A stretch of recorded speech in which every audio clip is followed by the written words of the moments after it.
Hi students, I am Upasana Rajput. Welcome to win study. तो students कैसे हैं आप सब? आई होप आप सब अच्छे होंगे। तो आज हम स्टार्ट करने जा रहे हैं sum of first and terms of an AP.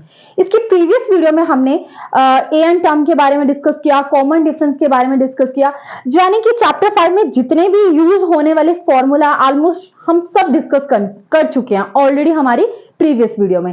लेकिन इस वीडियो में हम जो टॉपिक डिस्कस करने जा रहे हैं, हमारे टॉपिक का नाम है sum of first and terms of an AP. तो सबसे पहले तो हमें इसके मीनिंग जानना चाहिए कि क्यों हमें इसकी जरूरत ही क्यों पड़ी और क्या इसका यूज कैसे करेंगे हम क्वेश्चंस में। ठीक है, तो आपको मैंने अच्छे से बताया कि किसी भी अर्थमेटिक प्रोग्रेशन की जो स्टैंडर्ड फॉर्म होती है उसको आप किस तरीके से लिख सकते हैं, जैसे कि A1, A2, A3। यानी कि अगर आपको A2 निकालना है तो आपके पास एक तो A1 होना चाहिए और D होना चाहिए, जिसको आप बोलते हैं कॉमन डिफरेंस। A1 को आप बोलते हैं फर्स्ट टर्म। यानी कि अगर आपको A2 सेकंड टर्म निकालनी है तो आपको दो चीजों का सहारा लेना पड़ता है, एक तो फर्स्ट टर्म का, दूसरा कॉमन डिफरेंस का। उसी तरीके से A3 निकालने के लिए आपको A2 चाहिए और ये प्रोसीजर इस तरीके से चलता ही रहता है। इस बारे में हम बहुत सारी बातें ऑलरेडी अपनी प्रीवियस वीडियो में डिस्कस कर चुके हैं, तो आज तो मैं बिल्कुल भी टाइम वेस्ट नहीं करूंगी पुरानी चीजें दोहराकर। आज हम नए टॉपिक पे ही बात करेंगे। जैसे कि आपको पता है कि जो एस एन है इसका मतलब क्या है। जैसे मैं बोलूं sum of first and terms of an AP, आप इस लाइन से क्या समझ पा रहे हैं? मैं तो इस लाइन से ये समझ पा रही हूं कि एपी की जो फर्स्ट एंड टर्म्स हैं उनका सम है ना। एपी की जो टर्म्स है उनका सम वही हुआ, एंड टर्म्स का सम वही बोल रहे हैं। अच्छा, एस एन तो शायद हो सकता है इसका नाम जो एस एन है वो तो ही पड़ा हो सम ऑफ फर्स्ट एंड टर्म्स। चलो देखते हैं। अब देखो, जैसे मान लो आपको स्टार्टिंग की 5 टर्म्स निकालनी है। जैसे मैं आपको बोल दूं, एग्जांपल दिया मैंने ऑफ एन एपी का 3, 5, 7, 9, 11 दे दिया गया। मैं आपको बोलूं कि आपको पहली 5 टर्म्स का सम निकालना है। अच्छा, अब आप मेरे प्यारा बच्चे क्या करेंगे? First term, second term, third term, fourth term, fifth term, in term को लेंगे, प्लस कर देंगे और इन सबको प्लस करके आ रहा है 3 + 5 + 7 = 15। ऑब्वियसली नॉर्मल इंसान ऐसे ही करेगा जिसको सम ऑफ एन टर्म के बारे में नहीं मालूम था ना। अगर मैं आपको बोलती हूं कि बेटे अगर आपको 3 टर्म्स करनी है तो आप 3 + 5 + 7 मुझे बता दोगे 15 है। अगर मैं बोलूंगी मुझे पहली 5 टर्म्स का, जैसे ये एपी की पहली 5 टर्म्स का सम चाहिए, तो आप मुझे प्लस कर दोगे 35। अच्छा, अब अगर सोचो, अगर मैं बोलूं पहली 30 टर्म, तो क्या आप पहली 30 को प्लस करते जाओगे? और आपको अच्छे से पता है कि एग्जाम में कैलकुलेटर तो आपके पास होता नहीं है ना। तो आप क्या करोगे? S30 के लिए आप इतनी लंबी प्रोसीजर करोगे और कैलकुलेटर में भी दुखी हो जाओगे आप तो बेटा इसी चीज के लिए बनाया गया सम ऑफ फर्स्ट एंड टर्म्स, यानी कि आप शॉर्टकट तरीके से सीधा ही S30 निकालें। जैसे मैं आपको बोलूं कि पहली 30 टर्मों का आपको क्या करना है? सम निकालना है, फर्स्ट 30 टर्म्स का सम निकालना है।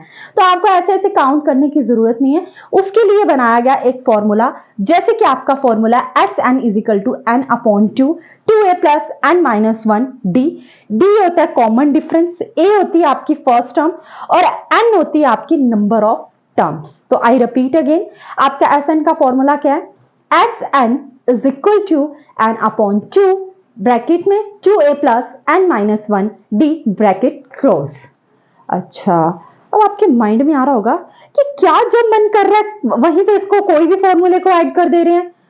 हर किसी का कोई ना कोई मतलब तो होगा, क्या इसका कोई पिछला रिश्तेदार है भी है जो ऐसे टपक गया ये?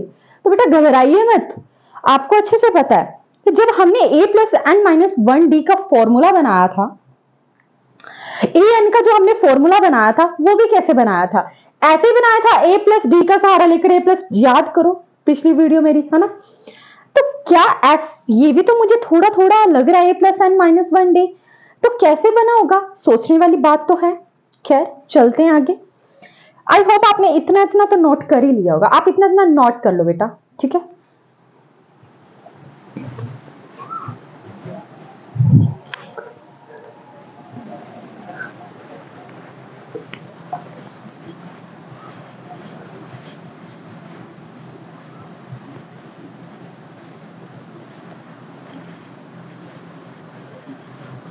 ठीक है जी। अब देखिए बेटा, अगर मैं आपको बोलूं Sn, ये क्या आपका Sn, तो ये होती है हमारी टर्म्स, जैसे a आता है, फिर a प्लस डी आता है, फिर आपका a प्लस 2d आता है, फिर आपको a plus n minus 1d कर देते हैं अप टू सोन an का फॉर्मूला क्या हो गया a plus n minus 1d। जैसे मान लीजिए बेटा ये आपका क्या आता है a1, ये होता है आपका a2, ये होता है आपका a3, फिर अप टू सोन an। तो ऐसे ही चली है ये आपकी परिक्रमा a plus d, a plus 2d up to so on a plus n minus 1d, ऐसे ही करते हैं ना आप। अच्छा, अब देखो बेटा आपको क्या करना है, एक बार तो ऐसे लिख लिया आपने Sn is equal to a plus d, a plus 2d। अगर आपको इन सभी का आप क्या कर रहे हैं, सम ही तो कर रहे हैं। जो मैंने आपको टर्म दिया अभी 3 प्लस 5 प्लस 7 प्लस 9, इन सबका क्या कर रही हूं मैं, सम ही कर रही हूं। तो क्या सम कर रही हूं मैं, nth टर्म का सम कर रही हूं। तो मैं लिख सकती हूँ Sn is equal to a plus d, a plus 2d up to so on a plus n minus 1d। Of course लिख सकती हूँ। अब आपने एक बार तो बेटा ऐसे लिख लिया, जैसे मान लो आपने एक बार लिख लिया Sn is equal to a plus d plus a plus 2d, ठीक है, ऐसे करके लिख रहे हैं ना आप, up to so on plus a plus n minus 1d, ठीक है। अब दूसरी बार आपको क्या करना है ऐड, इसमें आप इधर से चले हैं, जब आपको दूसरा लिखना है तो पीछे से चलना है, यानी कि ए टर्म आपकी यहां पे होनी चाहिए और ये टर्म आपकी यहां पे होनी चाहिए।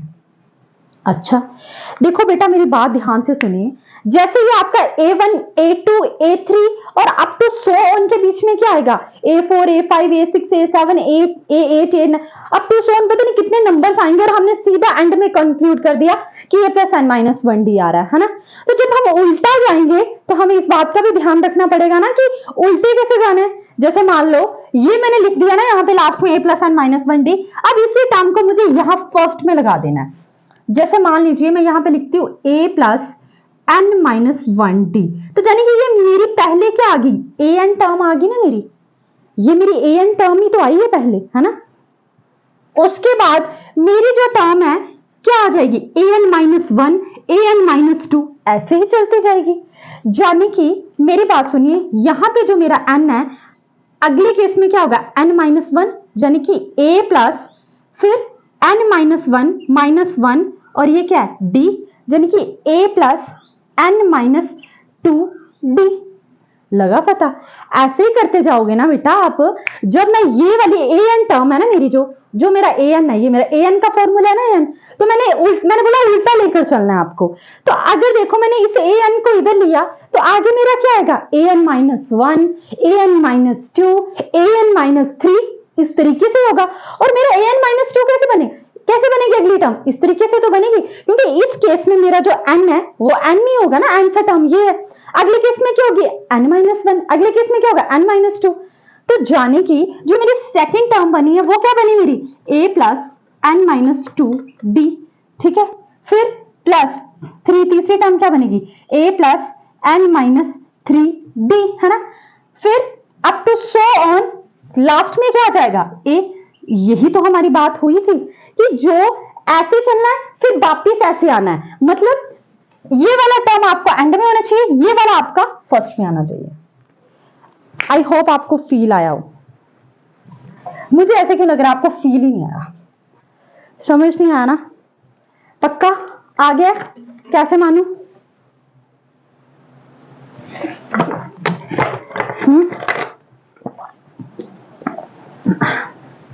देखो बेटा दोबारा से बताती हूं, हमें पता है हम क्या कर रहे हैं, सारी टर्म्स का सम कर रहे हैं, तो नंबर ऑफ टर्म्स का सम कर रहे हैं ना, इसलिए मैंने यहां पे लिख दिया Sn। हमारी जो एपी की जो स्टैंडर्ड फॉर्म है यही बनती है ए प्लस डी ए प्लस, हमने उस स्टैंडर्ड फॉर्म को उल्टा कर दिया, जो लास्ट में था वो क्या कर दिया, पहले कर दिया। अगर हमारा ये ए एन का फॉर्मूला है तो आगे हम कैसे चलते, आगे हमारा क्या होगा, A N minus 1 A N minus 2। तो जाने की हम इस n की जगह क्या पुट करेंगे, n माइनस 1, और जब मैंने कैलकुलेशन करी तो यहां पे मेरा क्या आ गया, n माइनस 2 आ गया, ठीक है। अब तो क्लियर हो ही जाना चाहिए बेटा, नहीं हुआ तो दोबारा से पूछ लेना, मुझे कमेंट्स करके जरूर बताना जरूर, ठीक है। अच्छा अब आपको क्या कर देना है, इन दोनों का सम कर देना है। अब आपको क्या करना है, इन दोनों का सम कर देना है। S n plus S n, जिसके साथ कुछ नहीं होता, 1 मतलब 2SN आ गया ये, ठीक है जी। अब इस टर्म को और इस टर्म को प्लस करना है, क्योंकि प्लस ही तो कर रहे हैं, सम कर रहे हैं ना। देखो प्लस कैसे करेंगे हम, a प्लस दूसरी टर्म कौन सी है, a plus n-1 d, a plus n d minus, देखो ये d इसके साथ भी मल्टीप्लाई होगा ना, इसके साथ भी होगा, ठीक है। अब देखो यहां पे a प्लस ए कितने हो गए, 2a प्लस यहां पे क्या कॉमन आ रहा है, d कॉमन आ रहा है, तो अंदर क्या बच गया, n-1। तो आप इसको ऐसे भी तो लिख सकते हो, 2a प्लस n-1 d, यानी कि जब मैंने इसको और इसको प्लस किया तो मेरे पास आ गया 2a प्लस n-1 का d, यही आया। आगे देखिए आगे क्या सीन है हमारा, ठीक है। मैं ये नीचे तक इरेज कर रही हूं सारा। अब देखो बेटा मेरी बात ध्यान से सुनिए, ये आ गया। अब हमें अगली टर्म कौन सी है, a प्लस डी और a प्लस n-2d, यानी कि a plus d plus a plus n-2d। अब देखो a प्लस, देखो a प्लस a कितने आगे, 2a, ठीक है। अब 2a प्लस d प्लस ये आ गया n-2d, ठीक। अब 2a, ये प्लस का d, ये माइनस का, तो 2 में से 1 गए 1, लेकिन किसका आ जाएगा, माइनस का d आ जाएगा, ठीक है जी, प्लस n-d, यानी कि बोलने का मतलब है 2a plus n-d minus d। यहां पे क्या कॉमन आ गया, d कॉमन आ गया, अंदर क्या बच गया, n-1, यानी कि 2a प्लस n-1 d, यानी कि जब मैं इसको और इसको भी प्लस करती हूं तो मेरे पास क्या आ रहा है, 2a प्लस n-1 d। और मैं आगे आगे करती जाऊंगी ना बेटा तो सेम ही आता जाएगा। अगर मैं आगे आगे करती जाऊं तो ये मेरा क्या आ रहा है बेटा, सेम, चाहे आप करके देख लेना, ठीक है। क्योंकि अगर मैं प्लस ही करती रही तो मैं तो फिर प्लस ही करती रह जाऊंगी, तो आप खुद अपनी सेटिस्फेक्शन के लिए प्लस कर लेना। अब देखो आपको इतना तो पता चल गया कि ये 2a प्लस, ये तो a तो इतनी बड़ी है, मतलब आप जितनी बार भी प्लस करोगे आपके पास क्या आएगा, 2a plus n-1 d, 2a plus n-1 d कितनी बार आएगा, जितनी बड़ी AP होगी। तो जिस चीज का कोई अंदाजा नहीं लगा सकते वहां पे हम क्या करते हैं, up to so on n terms, यानी कि ये n पता नहीं कितनी बार आएगा ये। तो मेरे हिसाब से यहां पे देखिए जो आपका 2SN है is equal to n multiply 2a plus n-1 d, क्योंकि n टर्म्स बार आ रहा है, पता नहीं कितनी बार आ रहा है ये।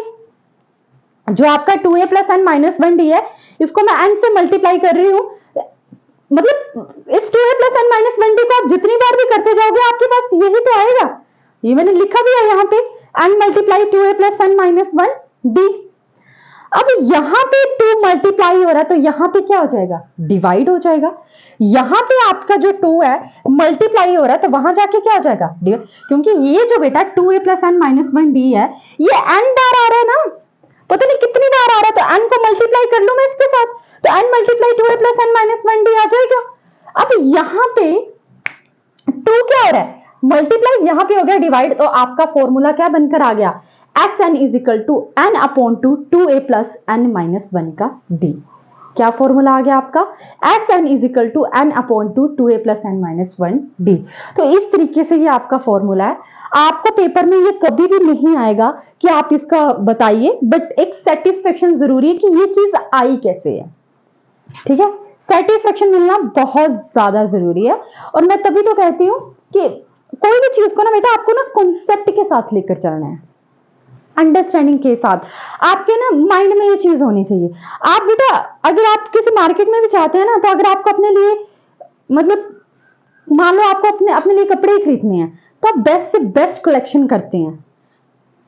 हालांकि अगर उसमें ऊपर नीचे चल जाएगा, लेकिन स्टडी में नहीं ऊपर नीचे चलता। आपको भी बेस्ट से बेस्ट लिखना है कि किस तरीके से कॉन्सेप्ट क्लियर हो रहे हैं। तो ये तो फिर आपकी स्टडी का सवाल है। अगर आप इतनी छोटी छोटी चीजों को इतनी बारीकी से देखते हैं तो ये तो स्टडी है ना। अगर आपको नहीं समझ आ रहा, एक से दो बार फिर देखिए, क्यों नहीं आ रहा।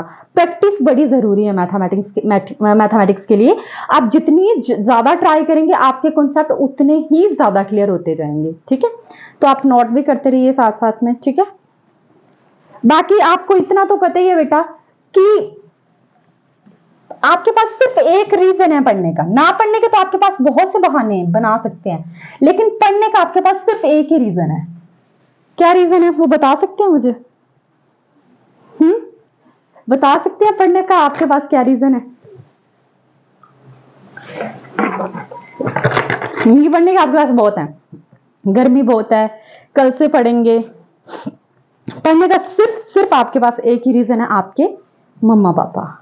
वो आपको देखना चाहते हैं, जो वो खुद नहीं कर पाए वो आप देखना चाहते हैं, अपने बच्चे को उस लेवल तक पहुंचाना चाहते हैं। ठीक है, तभी तो मैं कहती हूँ कि जरूरी नहीं है कि जो आपके साथ स्वीट बन के रह रहे हैं वो सच में अपने आपके अपने हैं। कभी भी आपको मम्मा पापा की डांट को सीरियस नहीं लेना। वो क्या करते हैं, आपकी भलाई के लिए चीजों को कर रहे होते हैं। वो कभी भी नहीं कहते कि हाँ बेटा मैं आपसे बहुत प्यार करता हूँ, है ना, या करती हूँ जो भी। लेकिन आपको पता है कि आपको मम्मा पापा से अलावा कोई भी प्यार नहीं कर सकता। तो एटलीस्ट आपको उनका कहना तो मान लेना चाहिए, पढ़ लेना चाहिए। और स्पेशली मैं तो फादर की बात करना चाहती हूँ। वो तो प्यार भी नहीं अपना बोल सकते ना, ऐसे बता भी नहीं सकते। तो भी तो कहते हैं कि जो एक माँ होती है ना बेटा, उसको सिर्फ कल की चिंता है ना, और पिता को क्या है बेटा, पूरी जिंदगी की चिंता होती है। तो ये बहुत डीप लाइन है। तो मुझे नहीं लगता कि इससे बड़ा मोटिवेशनल चाहिए आपको पढ़ने के लिए। इससे बड़ा मोटिवेशन हो ही नहीं सकता। आपको कोई भी मोटिवेशनल वीडियो देखने की जरूरत नहीं, कुछ भी नहीं है। जस्ट आप अपने मम्मा पापा को देख लीजिए, आपको खुद पढ़ने का मन करेगा। तो पढ़ने का तो सिर्फ आपके पास एक ही रीजन है, बाकी नहीं पढ़ने के तो आप हजारों बना लो बेटा, है ना। खैर मैं तो भूल ही गई, हम क्लास में है ना, ले लें फिर क्लास, बोर कर देती हूँ ना। खैर अब देखो, Sn is equal to n upon 2a plus n minus 1d। तो एक फॉर्मूला तो बेटा हमारे पास आ चुका है खूबसूरत सा। अब बात करते हैं हम दूसरे फॉर्मूले की। बोलता है Sn is equal to n upon 2a plus n minus 1d। ठीक है, ये क्या आ गया बेटा, ये आपका फॉर्मूला जो हमने बनाया। अब देखो कई बार होगा ये a plus n minus 1d formula किसका है, an का। जब आपको an निकालना होता है तो a plus n minus 1d का लगाते हो फॉर्मूला। तो आपका जो सेकंड फॉर्मूला है वो बन जाता है n upon 2 a plus a n। अब आपको लग रहा होगा इसमें और इसमें क्या फर्क है बेटा, जब आप क्वेश्चन करेंगे ना तब आपको रियलाइज होगा। क्या पता किसी केस में आपको an टर्म दे दी हो सीधी, तो आप an फिल कर सकते हैं सीधा। तो ये भी एक फॉर्मूला है, Sn is equal to n upon 2 a plus an। Okay, third formula आपका Sn is equal to n upon 2 a plus l। अब l का मतलब लास्ट टर्म। जैसे मैं अभी आपको बता देती हूँ कैसे करेंगे। जैसे मान लीजिए a आपको 2 दिया, आपको ap दी गई है 2 plus 5 plus 8 plus 11 up to so on plus 29। तो इसमें 29 क्या आपकी लास्ट टर्म है, तो l कितना आ गया 29। तो मुझे इस फॉर्मूले में कुछ खास फर्क तो नहीं लगता, बट आपकी बुक्स में है तो मैंने आपको बता दिया। ठीक है, तो मतलब तो एक ही हुआ इस फॉर्मूले का। आगे बात करना चाहेंगे हम बेटे exceptional formula some of first and natural number. तो ये मैं इरेज कर देती हूं सारा।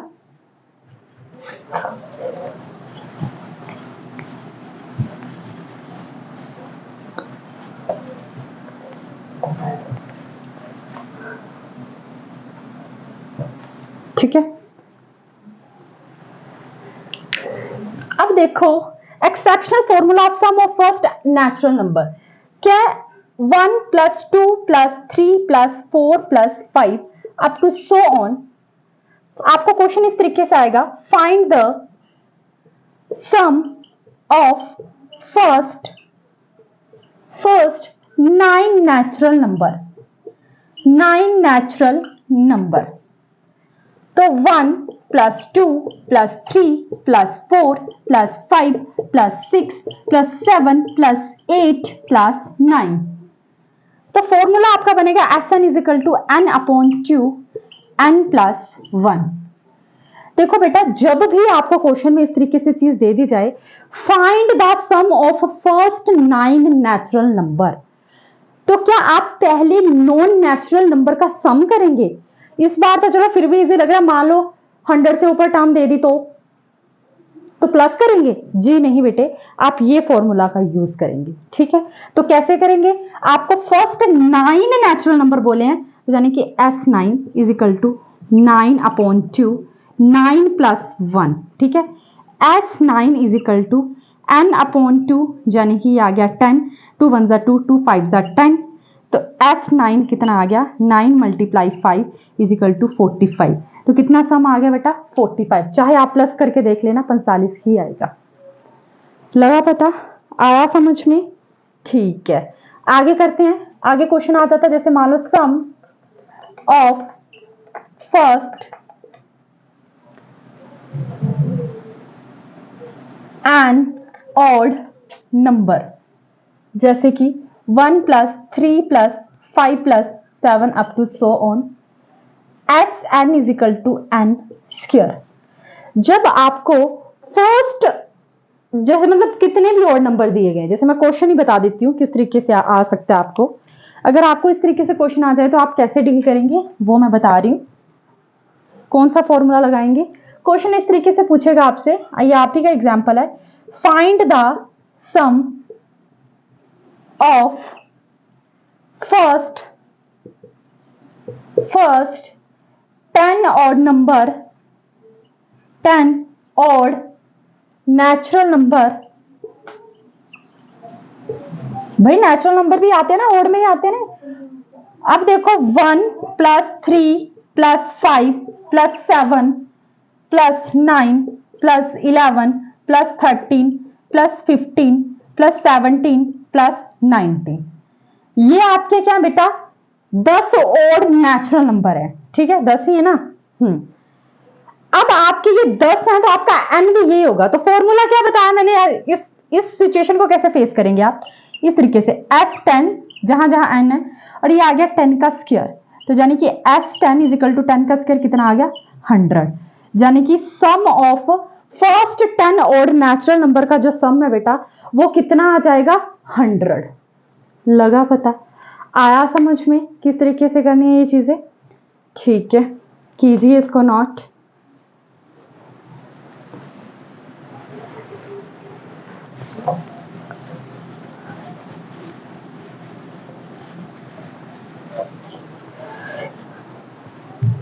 अगला जैसे मान लो sum of first n even number, 2 plus 4 plus 6 plus 8, यही होते हैं इवन नंबर आपके। इवन नंबर ऑड नंबर का तो पता है ना। Welcome to 10th class. भूल गए हो तो मैं बता दूं आपको कि आप 10th क्लास में हो चुके हैं, और अब तो एटलीस्ट नहीं बनता आपके साथ ऑड और इवन को डिस्कस करना, है ना। खैर, अब देखिए फॉर्मूला है बेटा, Sn is equal to n multiply n plus 1। ये कौन सा फॉर्मूला है? इवन, और ये किसका है? ऑड। ये बिल्कुल ना कॉपी पेन लेकर बैठा करो जब मैं पढ़ाना शुरू करती हूँ। ठीक है, ऐसे अमृत समझ के पी लो बस इन फॉर्मूलाज को आप। लगा बता? अब देखो क्वेश्चन आ जाता है आपको, find the sum of first 8 even natural number. क्या फॉर्मूला है? 2 plus 4 plus 6 plus 8 plus 10 plus 12 plus 16 plus 14। ये सारे क्या इवन नेचुरल नंबर? मतलब 1 2 3 4 5 6 7 8, 8 ही है ना। तो यहां जहां पे आपका n क्या आ गया? इस केस में 8 आ गया, यानी कि S8 is equal to 8 multiply 8 plus 1। S8 is equal to 8 multiply 9, तो S8 कितना आ गया? 72। लगा पता? तो बेटा जितने भी ये SN के फॉर्मूलाज थे मैंने सारे ही आपके साथ डिस्कस कर लिए। जो आपका मेन फॉर्मूला था, ऐसे कैसे हो सकता है कि मेरा कोई ऐसा लेक्चर है जिसमें मेरा मार्कर ना गिरे। खैर, तो बेटा जो भी आपका मेन फॉर्मूला था Sn is equal to n/2 a plus n/2 2a plus n-1d वाला, वो तो आपका मेन फॉर्मूला था, उसको तो आपको बिल्कुल रखना ही अपने दिमाग में। वो चीज कैसे आई वो मैंने बता दिया। बाकी इसके अलावा भी जो फॉर्मूलाज बनते थे जो कि इंपॉर्टेंट थे और आपके क्वेश्चंस में भी यूज होंगे, वो मैंने सारे A to Z जिसको बोलते करवा दिए। अब जितनी भी इंट्रोडक्शन में चीजें थी वो प्लीज अपने माइंड में फिट कर लेना, क्योंकि कल से हम सॉल्व करने जा रहे हैं एक्सरसाइज के क्वेश्चन। तो मैं चाहती हूँ कि आप मुझे रिमाइंड ना करवाना पड़े, आप आपके माइंड में खुद आए कि अच्छा ये तो डिस्कस किया था हमने इंट्रोडक्शन में। ओके, तो आई होप स्टूडेंट्स कि आपको मेरा आज का लेक्चर समझ आया होगा और मेरी वीडियोस भी अच्छी लग रही होंगी। तो अगर आपको मेरी वीडियोस अच्छी लग रही है तो प्लीज प्लीज मेरे चैनल को सब्सक्राइब करें, ठीक है, अपने फ्रेंड्स के साथ भी जरूर शेयर करें। And thank you so much मेरी वीडियोस को देखने के लिए।